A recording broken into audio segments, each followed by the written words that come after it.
Bonsoir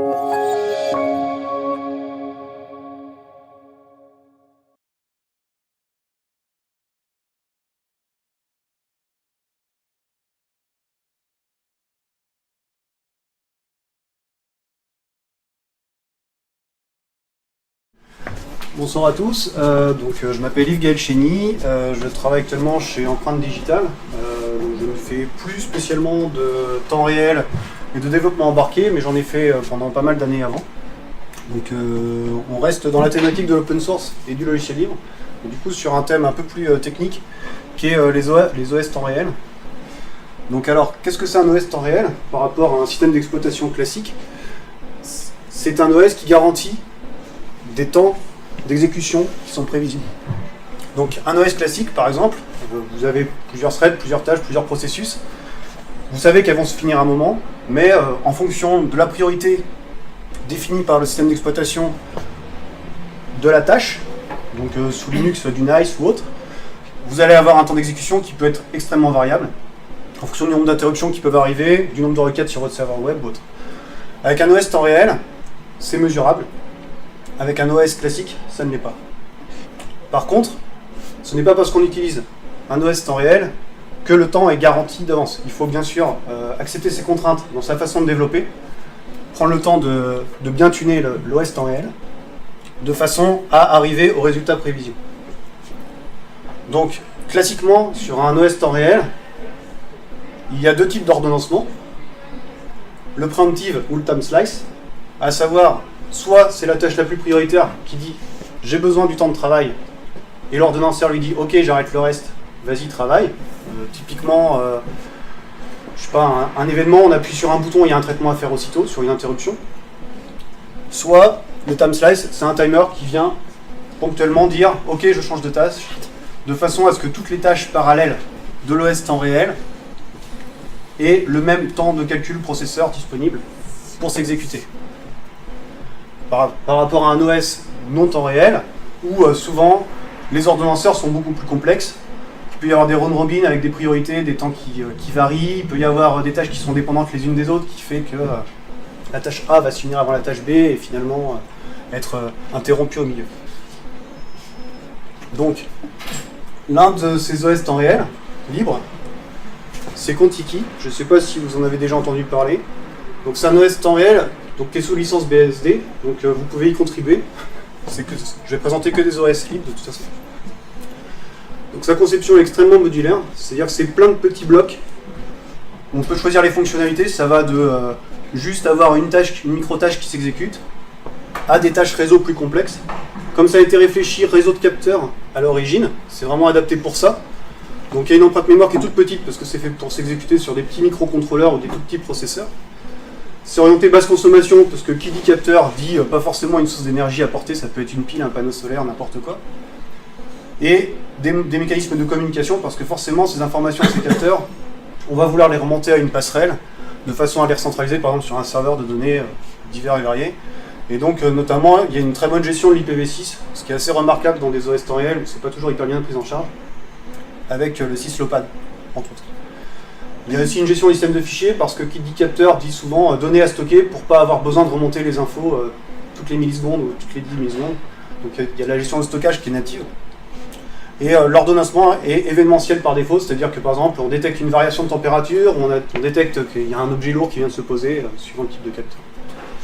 Donc ça c'est Contiki. Un autre OS temps réel libre, donc c'est ICOS. Donc c'est une licence GPL un peu modifiée parce qu'il y a des doubles licences aussi propriétaires ou autres qui peuvent bien s'intercaler. C'est une configuration par package, alors c'est un tout petit peu différent que la conception par module, mais bon, dans l'idée ça revient un peu au même quand même. Beaucoup plus orienté temps réel dur, donc pour des contraintes de temps de réponse vraiment précises, c'est-à-dire que si on lui dit faut que ça soit exécuté toutes les 150 microsecondes, ça sera exécuté toutes les 150 microsecondes, bête et méchant. Et il y a aussi dans ce projet-là, en fait, en dessous, dans les couches, il y a deux choses intéressantes. C'est la notion de bootloader avec Red Boot. Alors ceux qui ont déjà un peu hacké des routeurs ont peut-être déjà vu ça. Et la notion de couche d'abstraction matérielle, HAL, Abstraction Layer, Hardware Layer, non, c'est pas Hardware, c'est Hardware Abstraction Layer, dans cet ordre. Et donc par exemple sur les routeurs manageables, je crois que c'est les Netgear qui sont basés sur cet OS là. Donc vous voyez, c'est vraiment encore un autre champ de travail que Contiki qui était plus orienté de petits capteurs. Là c'est plutôt matériel un peu plus lourd avec des contraintes de temps réel très fortes. Merci. Pas de problème. Un autre OS temps réel libre, c'est RTEMS, donc, qui est là du coup on tombe dans du très sérieux. Donc pareil, c'est une licence GPL un peu maison, parce qu'il y a quelques blocs et de la documentation et autres qui sont vendus. Alors, ouais, c'est un OS temps réel, mais pas vraiment, parce qu'en fait, ça s'exécute de façon monoprocessus, et en fait, au lieu que ce soit plusieurs tâches, c'est des threads. Donc, du point de vue utilisation, exécution, programmation, ça fait pas tant de différence que ça, mais voilà, faut le savoir. L'intérêt, gros intérêt, c'est une appli classique POSIX. Donc on retrouve tous les gens qui ont développé sous Unix, BSD, Linux. Vous retrouvez un peu des réflexes et des références qu'ils connaissent. C'est extrêmement bien maintenu pour plusieurs raisons. Déjà, c'est vachement utilisé, notamment dans le militaire ou par la NASA. Par exemple, le robot Curiosity, c'était ce type d'OS qui était dessus pour gérer la partie communication. C'est tout petit, il n'y a pas de shell, c'est pas un OS évolué, c'est vraiment une tâche avec des threads. Et il y a pas mal de fonctions optionnelles du coup pour alléger le code s'il y a besoin ou pour être sûr de limiter la zone de risque de crash ou de choses. C'est vraiment orienté sécurité, carré, il faut que ça marche. Voilà. L'intérêt, par exemple, on parlait de Git tout à l'heure, il y a beaucoup d'exemples en fait en direct disponibles sur leur Git qui permettent de lancer des projets assez rapides type Hello World ou autre, basés sur cet OS qui peut être un peu comment dire, contraignant ou surprenant pour des gens qui n'ont jamais fait de temps réel.